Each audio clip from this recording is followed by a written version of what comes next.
کتنے بڑے بزرگ ہیں، ساری زندگی زہد و تقویٰ، عبادت و ریاضت میں گزاری، کتنا بڑا مقام، حسنی سید حسینی سید، دونوں طرف سے سید،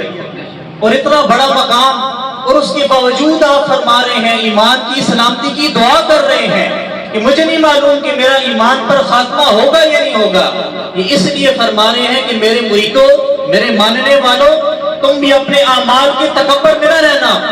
اپنے اعمال کے ذوق میں اور بڑائی میں نہ رہنا کہ میں بڑا عالم ہوں، میں بڑا حافظ ہوں، میں بڑا نیک ہوں، میں اتنے لوگوں کو کھانا کھلاتا ہوں، میں اتنے لوگوں کے ساتھ اچھے کام کرتا ہوں۔ فرمایا کہ ایمان کی سلامتی کی دعا کرتے رہنا، کیونکہ یہ ایمان اتنی قیمتی چیز ہے کہ حضور پاک صلی اللہ علیہ وسلم نے فرمایا تھا، حدیث شریف ہے کہ بہت سے ایسے لوگ ہیں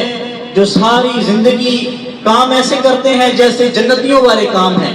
جنتیوں والے کام کرتے ہیں، لیکن فرمایا کہ ہم فی النار، آخر میں وہ جہنم میں چلے جائیں گے۔ آخری وقت آئے گا، ایمان نصیب نہیں ہوگا۔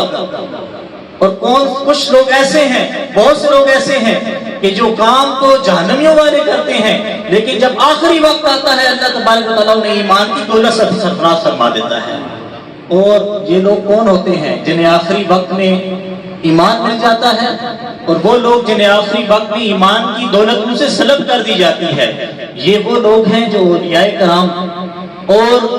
جو جائے ادب ہستیاں ہیں، ان ہستیوں کا ادب کرنے والے ہوتے ہیں، ان کا احترام کرنے والے ہوتے ہیں۔ جیسے شاہ صاحب نے فرمایا، چھوٹے بھائی نے نعت پڑھی،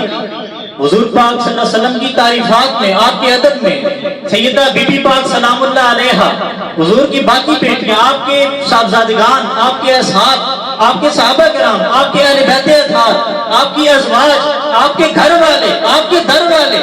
آپ کے مدرسے میں پڑھنے والے طالب علم، اصحاب صفہ، کوئی بھی ہے، جیسی بھی حضور سے نسبت ہے، ان کا ادب کرنا، جو ان کا ادب کرے گا